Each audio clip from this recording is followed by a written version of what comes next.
Hello, and welcome to another episode of the Move Forward Anyway podcast, featuring dream accelerating inspiration. I'm Jeff Meyer, your host, author, entrepreneur, and coach. My goal with this podcast is to help you identify and clarify your own dream by taking wisdom from others' successes and challenges. If you're looking to take action on your dream, to make a difference doing something you love, but your fears are holding you back, then this podcast is for you. If you're interested in finding additional support, you can also check out my Dream Accelerator coaching program designed to help realize your full potential and reshape your future. As always, you can learn more about my Dream Accelerator program at jeffmeyer.org. Using my Dream Accelerating formula, heart-centered entrepreneurs can focus on their dream, name their fears, change their mindset, define their next, and move forward anyway. All right, welcome back, fellow dreamers. It is good to have you back in another episode of the Move Forward Anyway podcast.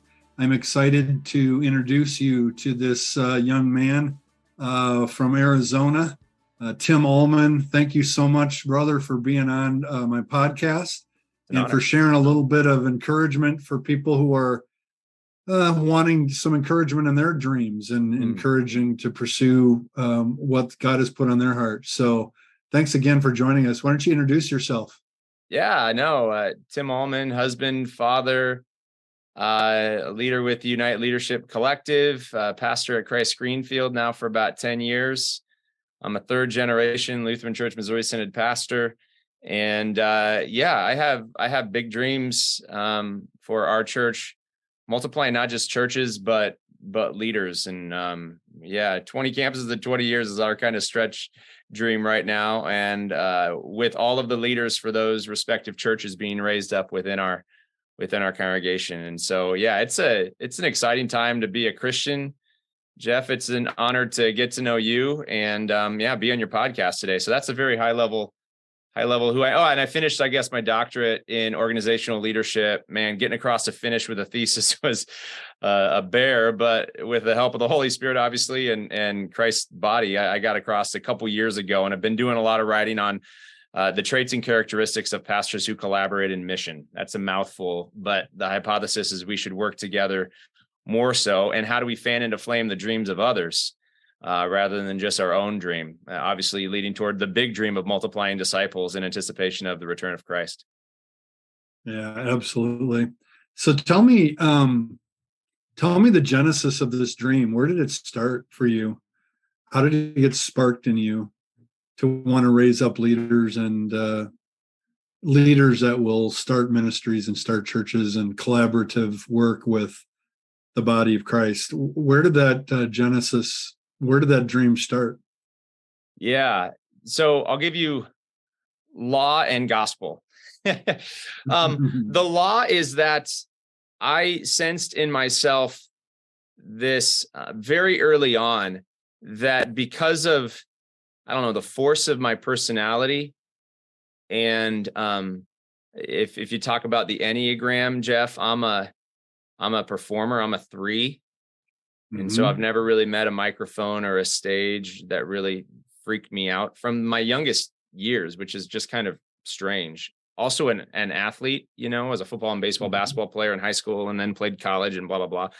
So understanding the shadow side of every gift and recognizing I could really mess up my life and the lives of others in a pastoral leadership role unless I consistently was about bringing other people to the table on the platform, identifying gifts and falling in love with development rather than the show. So falling in love with the grow rather than the show, right? I have to tell myself that like all the time. And I think just with the case studies, I don't want to be a stat of a pastor that, flamed up and then fizzled out because there was little accountability. There were little people who could challenge. And I mean, the quickest way to grow a church is to orient around a personality. And we see that. And I don't want to be one of those personalities. I desperately love not only the words and the work of Jesus, but the way of Jesus and how he released the mission. And then, I mean, Philippians 2, like if anybody had the right to say he was the man, it was Jesus. And yet he humbled himself to the point of death. And then Luke 9 and 10 deployed the found to go reach the lost, and the sending of the 12 and the 72, which are like key life stories for me. So I guess just the shadow side of my personality, one, but then the gospel of leadership development, Genesis, for me is that I saw in my dad, and just like the legacy of faithfulness day in and day out, Sunday in, Sunday out, showing up so Jesus can show off, bringing, my dad's an amazing communicator, Jeff, and discipleship is more caught than taught, just catching. Yeah, I thought it was my dad. It was the Holy Spirit, right? Catching the Holy Spirit in my dad's life as he was consistent, both, at home and then within the church, the wider church as well. So, I pray that's a little bit of my background. He's transitioned out of now full-time ministry, doing a little podcast stuff and daily devotion, daily truths with Dave Ahlman, so I'm actually listening to that. I've been reflecting. I interviewed my dad last week for a couple different podcasts, but I want to archive those for my kids and grandkids, right? Absolutely. So they can hear his voice. And I'm listening daily to his 5-minute little daily truths, walking through the book of Matthew right now. So there's a shadow side in me, but then kind of the legacy and wanting to faithfully steward that kind of family legacy. So your ministry, you're a pastor like I am, and you're doing things outside the local church like I am. Talk to me a little bit about, I get a lot of people asking me all the time, how does your church allow you to do all this stuff outside the church? And it's a puzzling thing for a lot of guys. They would like to be able to do something outside of the local church, but they feel compelled to just stay within the walls and care for that local church where they are particularly called to participate in. And tell me about your journey. You've been at Christ for 10 years. So talk to me about how that has emerged and how your leadership is on board with you using your gifts more broadly. It takes time, right? And time equals trust. And early on in our story here, it was all Christ Greenfield, 24/7, bringing a sense of continuity, a vision. Who are we? Where are we going? How well are we loving one another on our way to there? Our board governance evolved in that time from a little bit more of a loose policy governance, a little bit more personality-centered approach, to now we're a strict Carver governance model. Not every church really could or should do that. We have a lot of leaders who can govern with one voice around policy who are on our board right now. And so our board has basically said, not that they have to tell me this based on policy, that they informally have said like 25-30% of your time, Tim, can be about Unite Leadership Collective, consulting, building cohorts of congregations working together. They obviously read my thesis, which is this dream of circuits working together more consistently, and bringing more people to the table. And so whatever I need basically to do that, they said yes. And at the same time, this is all about development. If Christ Greenfield is not well cared for, if we're not well shepherded, if the people and the systems are not in place so that, hey, when there's not just a visitation, but there's a marriage in crisis, that we have people who are there. I just was blessed to get a brand new partner, and I don't like using associate or senior, blah, blah, blah, but he's probably 80% of his time is kind of reactive shepherding, and that's where his gifting is. And about 80% of my time is proactive vision and culture conversations. And so it's all about team. And then with the number of, like for Advent, I'm just getting down to brass tacks here. Like for Advent on Wednesdays, our deacons and vicars are preaching. I think I'm only preaching one as I'm gearing up toward Christmas Eve and all of that. I think I'm only preaching like maybe 2 Sundays, 2 out of the 4 in Advent. I love to preach, Jeff, and I also love not to preach because it requires a lot, the preparation and the energy expelled on a Sunday morning 4 times, all that.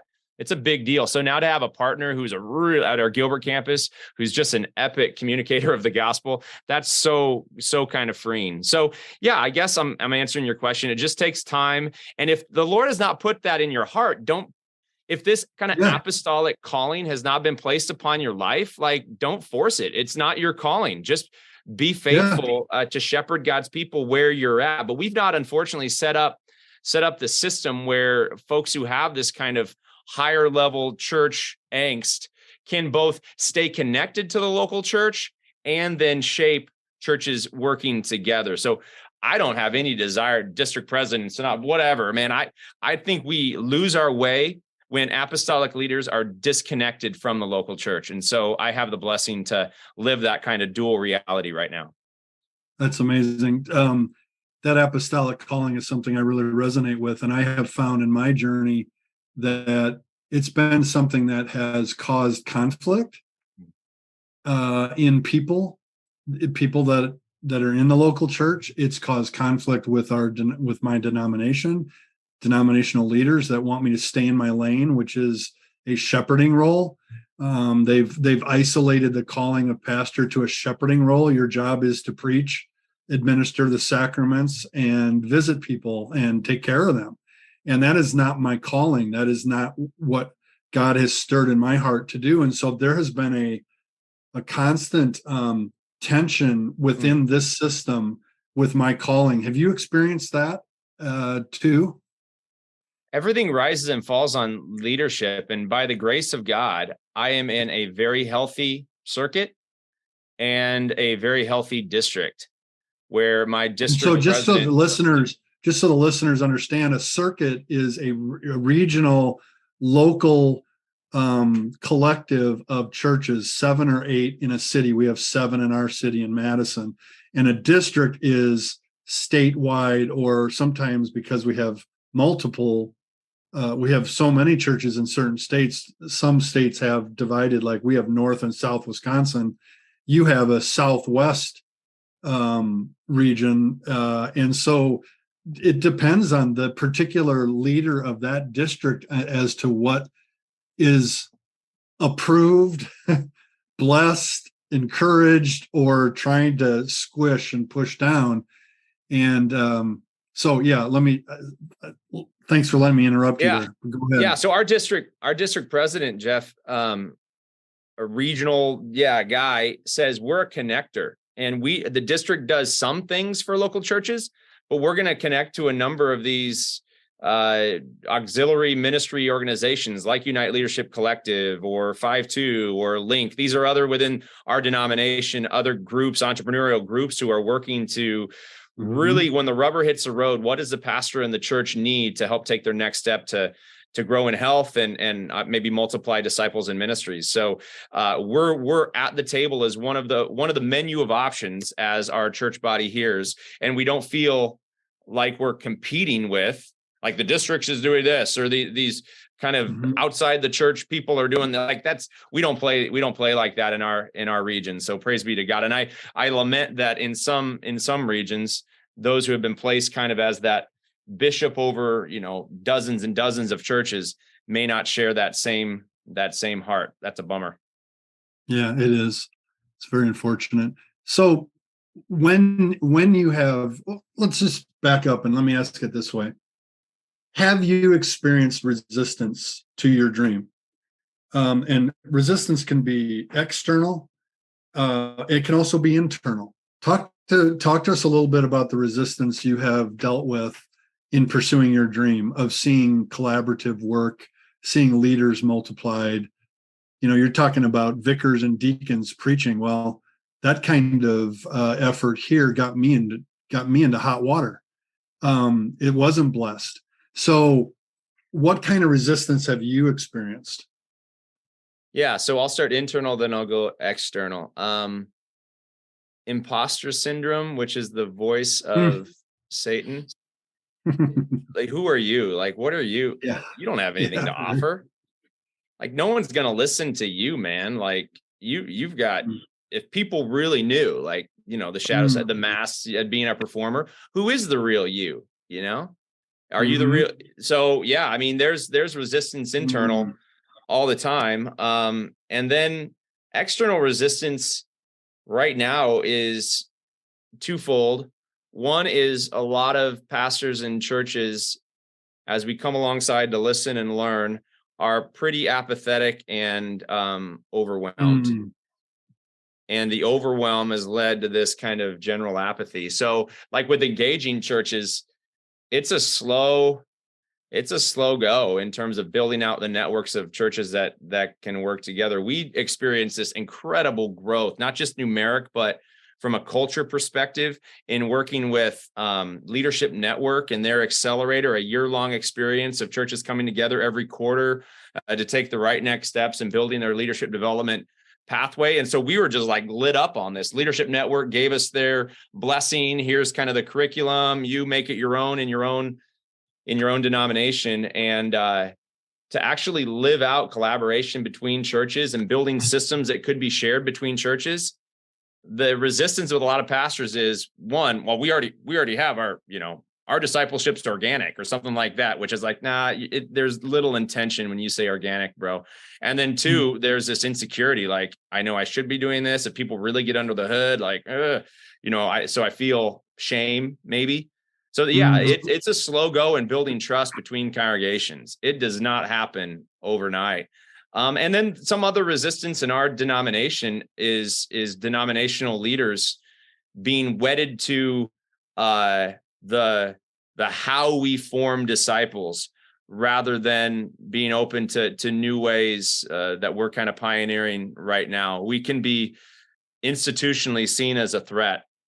And so I could just say, well, we believe that there's different ways to form future leaders that's highly contextual, less expensive, mentor team based. And that's in partnership with our group called Kairos University and the Luther House of Studies there. I can go deeper there, but this kind of model, to keep it high level, this kind of model is seen as threatening by some who are in positions of influence, presidents and otherwise. Yeah, for sure. So when you hit that resistance as a leader, how have you managed to keep on and not pull back, shrink back? How have you been able to play scared? How have you been able to, the name of the podcast is Move Forward Anyway. You keep moving forward anyway. So what has helped you do that? Man, I got so many friends, people that I hang out with who don't see me as Pastor Tim or leader, blah, blah, blah, that just kind of see me as Tim. And so there's this posture like, what's the worst that could happen? Let's do worst case scenario. And the worst case, because I have friends, doesn't feel that scary. And people that aren't close to me, because I have close friends, they really can't hurt me. Because you don't know my heart. If you've not spent the time to get to know me, then if you say mean things like on social or even in an email from somebody that we just have kind of more of a surface level, you've developed kind of a persona of who I am, rather than knowing my heart and my true desire to see not just our church body, but the kingdom of God at large expand, and doing, as Paul says, becoming all things to all people to win some. Like, this is God's given me this, not just apostolic, but evangelical heart. And those that are closest to me know that. And that's, Jesus obviously knows it. Jesus knows my shadow sides as well, and he still loves me. And at the very same time, like, I got a safety net. Like, more leaders, I think they resist going after bold dreams because we believe the lie that a pastor can't have friends. Like, my dad actually learned this, Jeff, when he was going through the seminary. Be wary of having close friends in the church. I learned it. We were told not even be wary. You shouldn't have friends. It's toxic to the human soul, Jeff. How do we even build discipling relationships if we can't have friends. Yeah. I mean, that's I've where it said, gets worked out, right? That's where faith and life gets worked out. It gets worked out in relationships. that's right. That's right. If like Jesus had friends. I have not called, like, let's just go to Jesus. Like, Uh-huh. I've called you friends. Everything that the Father has revealed to me, I've made known. There's nothing about who I am and my mission that I'm holding back from you. No. So if Jesus invited others, like, why can't a pastor invite those? I got a friend named Ryan, and he goes, I'm not going to be in church leadership ever. And he's deeply in love with our Lutheran confessions. He's a multi-generational on the education side type of a leader. And Ryan just says, I believe the Lord called me here 5 years ago. We go back to college. I believe the Lord called me here just to be your friend, Tim. I can't tell you how invaluable that is for me. Wow. That is amazing. So community, real authentic community is so important to being able to move forward anyway. Because there's got to be certain times that in the darkest places of your pursuit, you doubted, you got discouraged, you wondered if it was going to work. And maybe even thought of giving up, quitting, pulling back. And community that keeps cheering you on and believing in you and investing in you, and having someone that would say that I believe I'm called to be your friend. Remarkable. Yeah. I think I'm preaching on David and Jonathan on Sunday. We're entering a month of just looking at relationships as the core to living in the neighborhood, as neighboring life. And covenant relationships, like David and Jonathan, they actually made a covenant promise to each other. And we rarely do that. How cool would it be to actually have friends that actually say, you know what, I am with you in this no matter what. Let's shake on it. Let's, it's a tremendous promise that keeps us moving forward. Yeah.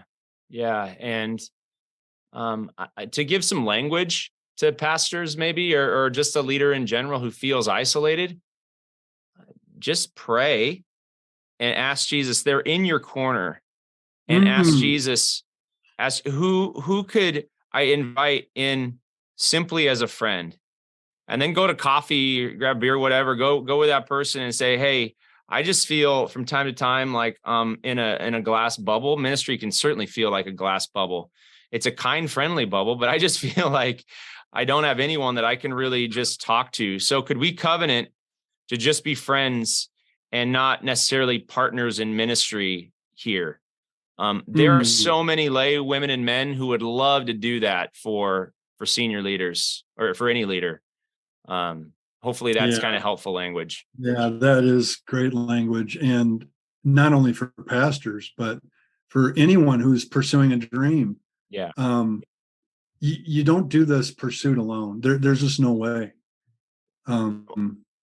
We need friends that will covenant with us. Can I go deeper into that? Like, this is not, I'm a big pronoun guy, Jeff. Yeah. This is not about me.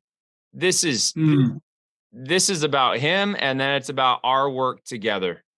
We is always smarter than me. So, well, yeah, I got some people that are, they're championing what God is doing. And then they're championing what the community is doing.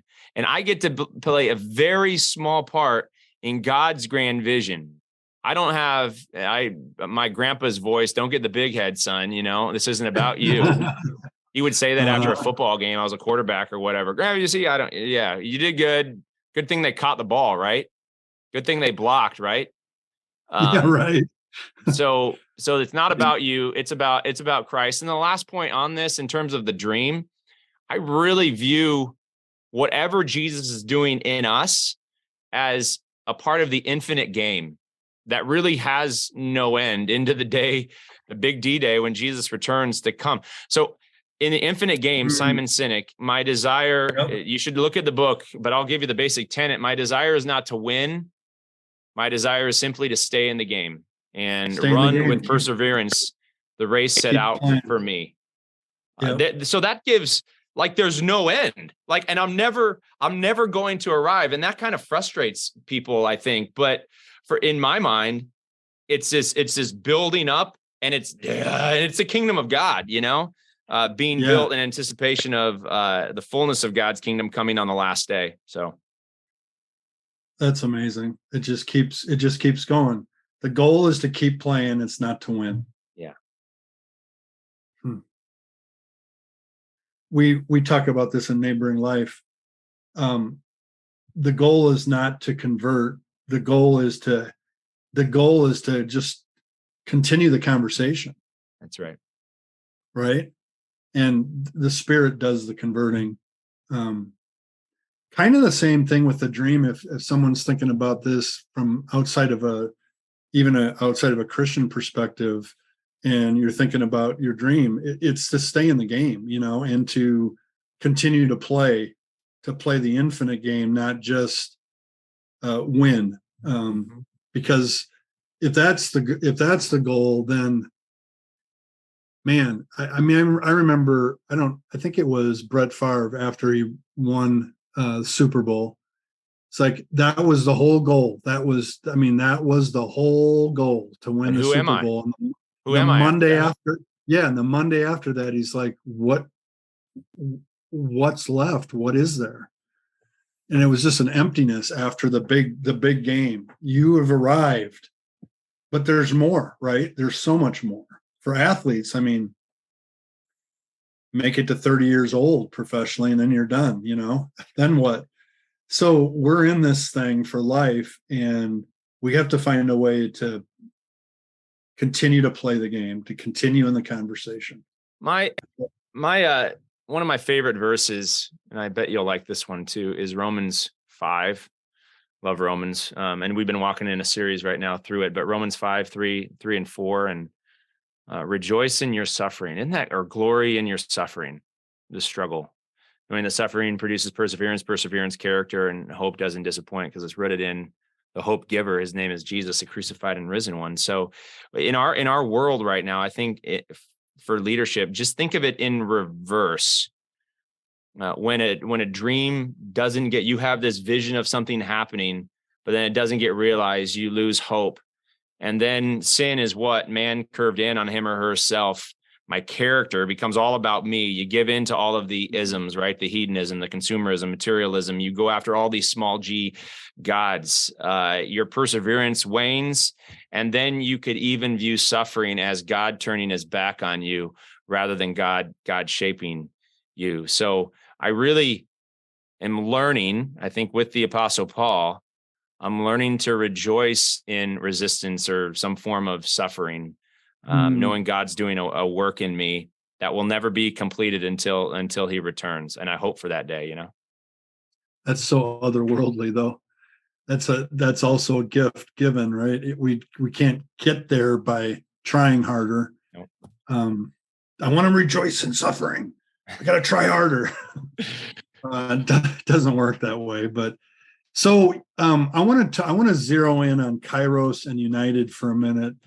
These two branches of your overall dream, systems, you might call them, platforms, pursuit. Tell me, who are the who that are Kairos and United are designed to reach, and what's the why? So what's the who and what's the why? Yeah. So the who is a pastor. Say this is our kind of persona as we're thinking about it. He's roughly my age. I'm 41 to 50. And he still has a semblance of a dream, maybe of planting a church or multiple churches from within his existing organization. But he doesn't know the how of that taking place. He sees a number of these types of ways to develop disciples within our congregation or within our denomination. Lay leadership development, there's been very little attention given to that. And so we're coming in and offering a very loose kind of foundation of a pathway. Some people say funnel. I like no one wants to be in a funnel, right? That seems like a toilet funnel, but like a pathway toward Yeah. building a bench of the way we articulated is serve team members, leaders, coaches, and then directors. And once you get to director, this is when you may start to differentiate between like those who understand systems and kind of the back office leaders to help a church continue to thrive organizationally, and then the youth leaders, the deacons, the evangelists, and even pastors, so that there's a way forward for them. And I think, I don't know why we've made leadership development often non-spiritual, I see like leadership development and discipleship as kind of two sides of the same coin. We're working with a church right now who differentiates. There's a Peter approach, which is the stay within the system approach. He stayed in Jerusalem. And then there's approach for sending, the Pauline approach for sending. So even kind of different, more discipleship on the Peter side, just local for the sake of this organization, this church. And then the Pauline side, this is all about multiplication and sending. Our structures right now in the Lutheran Church Missouri Synod, our denomination, have not been set up well for rapid multiplication. And so this is where our partnership conversation with Kairos University and the Luther House of Studies enters in. And if listeners want to know more, we recently recorded podcasts on American Reformation podcast and then Lead Time podcast, which maybe if you got show notes or whatever, you could reference. You could go deep with the executive directors there on what competency-based theological education is. So it allows an accredited degree, mentor-based, high content, but it's a balance of these 3 C's. And this is what I love. And this is what often, if you're solely sending off to residential education, 2 of these C's may get missed or not identified soon enough. So the first one is content, head. And our institutions do that very well. But we are not brains on a stick, I heard once. We are holistic beings. So content, but then locally, we get to identify character. Do they have the fruit of the Spirit? Is the fruit of the Spirit shown in their life? Integrity, etc., just a work ethic. Do they have a drive that fits kind of our culture? And then the third one is craft. So do they have the gifting? 2 Timothy 2, like find others who can teach, raise them up to raise others who can teach. Do they have a respective gifting to do whatever the ministry job requires? And unfortunately, if we solely rely on sending, I would say, okay, I'm going to tease something else out here. A lot of times, and I'm saying this with all love and respect, a lot of the pastors that we develop have one of 2 career choices. All right. Pastor or librarian. And I'm being a little silly here. But we fall in love with books, and maybe our love for developing people wanes from time to time.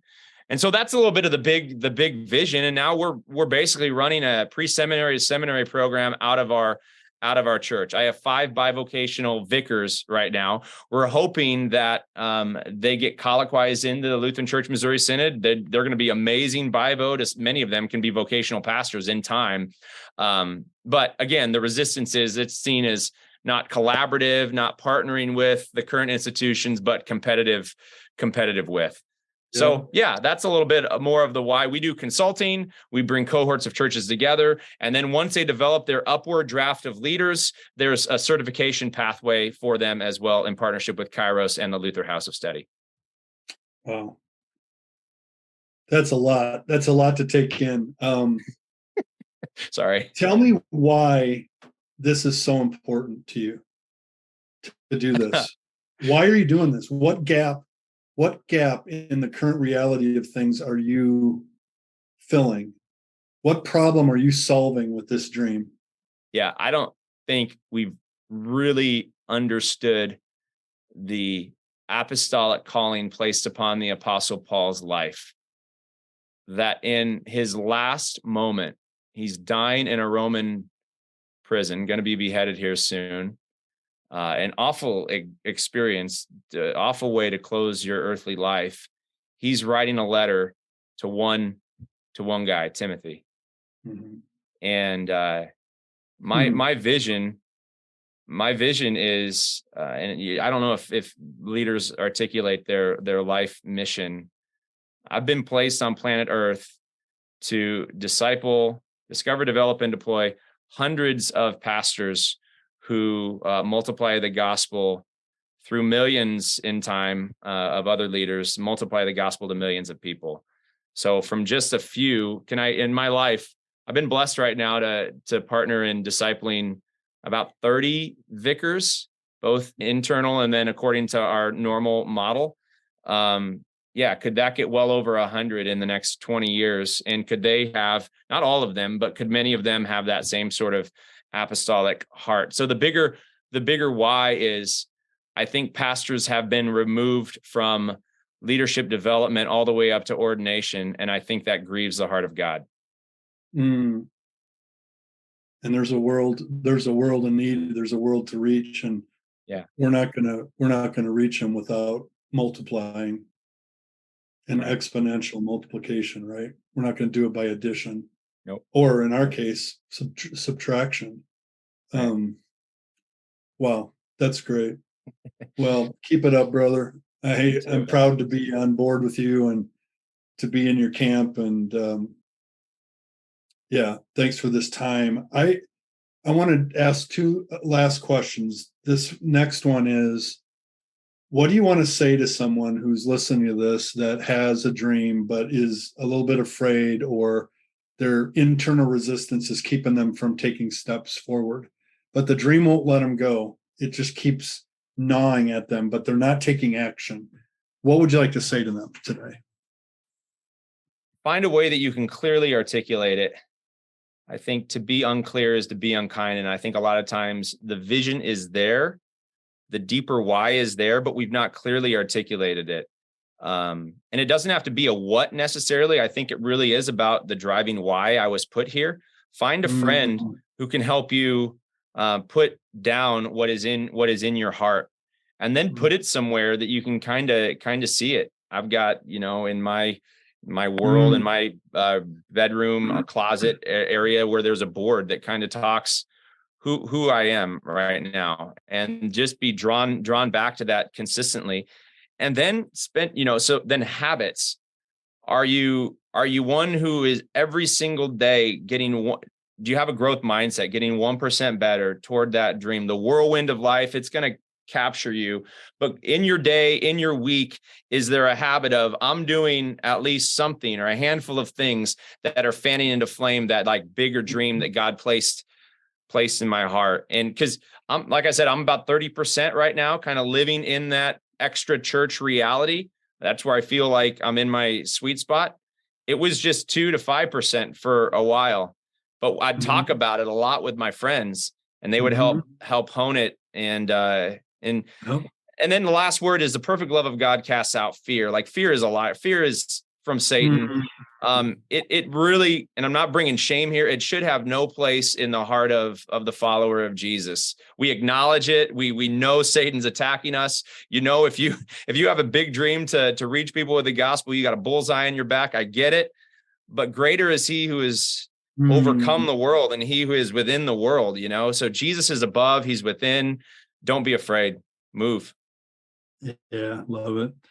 Yeah, fear just gets increased when we don't have momentum, when we're not moving, we're sitting duck for it. Yeah. Wonderful. Last question. How can people find out more about what you're doing? You mentioned Kairos United, American Reformation podcast, which I was a guest on recently.